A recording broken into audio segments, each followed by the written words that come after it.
They say the ocean keeps the world's oldest secrets, as stories swallowed by waves, guarded by tides, and revealed only when it chooses to whisper. Tonight, we dive into one such secret buried deep beneath the Arabian Sea, where ruins older than most civilizations lie in silence. This is the enigmatic story of Dwarka, a city once thought to be pure mythology, now emerging as one of history's greatest puzzles. Imagine standing on the western coast of India, where the sun melts into the horizon and fishermen speak of a kingdom built by the gods, a city of golden palaces, luminous towers, and streets that glowed like stars. According to ancient Indian texts, this city belonged to Lord Krishna, a legendary figure believed to be a king, a warrior, and perhaps something more. For thousands of years, Dwarka existed only in scriptures, dismissed as fantasy.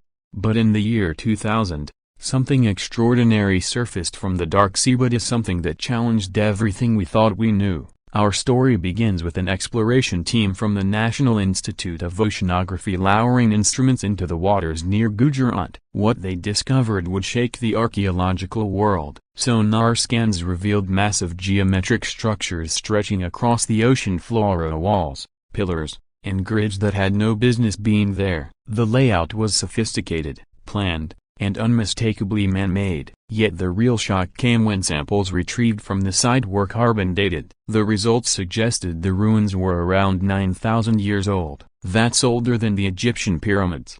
Older than Stonehenge.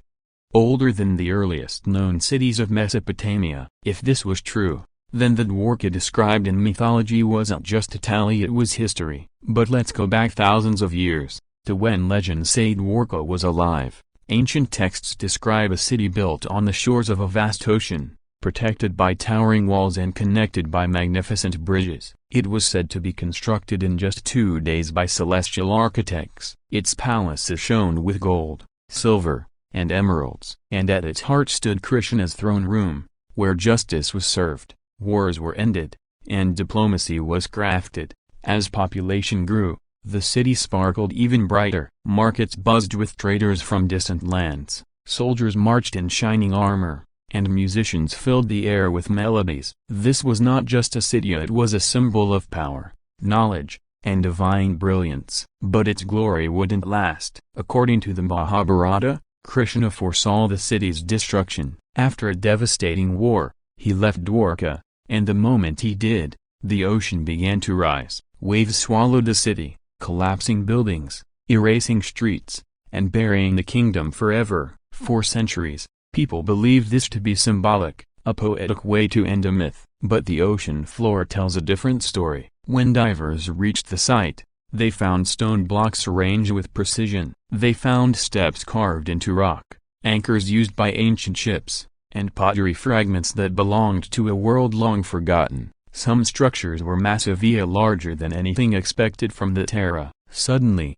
myth and archaeology stood face to face, and neither could be ignored. But here's where the mystery deepens. If these ruins really date back 9,000 years, they belong to a period when humanity was believed to be living in small tribes, still learning agriculture, still discovering tools. So how did a city with such advanced urban planning exist? Who built it? How did they understand engineering so well? And if Dwarka truly thrived during this time, what else existed that we haven't discovered yet? Scientists argue that sea levels rose drastically after the Ice Age, submerging coastal settlements worldwide. Some say Dwarka might be one of these forgotten coastal cities. Yet its layout, complexity, and alignment with mythic descriptions create a strange coincidence too big to ignore. But believers of the old texts suggest something far more astonishing. They say Krishna wasn't just a king, he was a leader of an advanced civilization, perhaps not divine in the supernatural sense,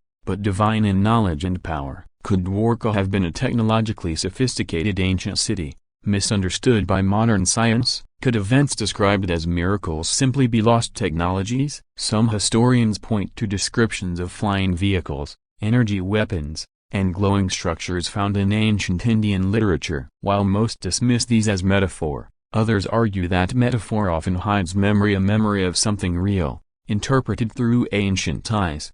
The ocean ruins offer no clear answers, only more questions. As divers explore deeper, They encounter large stone bastions resembling fortifications. They find structures arranged in grid patterns, similar to modern city planning. Roads appear to run parallel, with rectangular building foundations spaced evenly. This level of urban development shouldn't exist at that time, yet here it is, lying forgotten under layers of marine life. There are also large circular depressions suspected to be wells or water reservoirs. Sophisticated drainage systems appear carved into rock. And then there are the anchors, hundreds of them, some weighing more than 200 kilograms. This suggests a bustling port, with ships arriving and departing constantly. But the greatest enigma lies in the fact that Dwarka is mentioned in multiple ancient sources, separated by centuries. Texts describe it as a city swallowed by the sea, exactly what modern exploration shows. How did ancient storytellers know this? How did they describe a real event long before archaeology confirmed it? Some researchers propose a dramatic theory,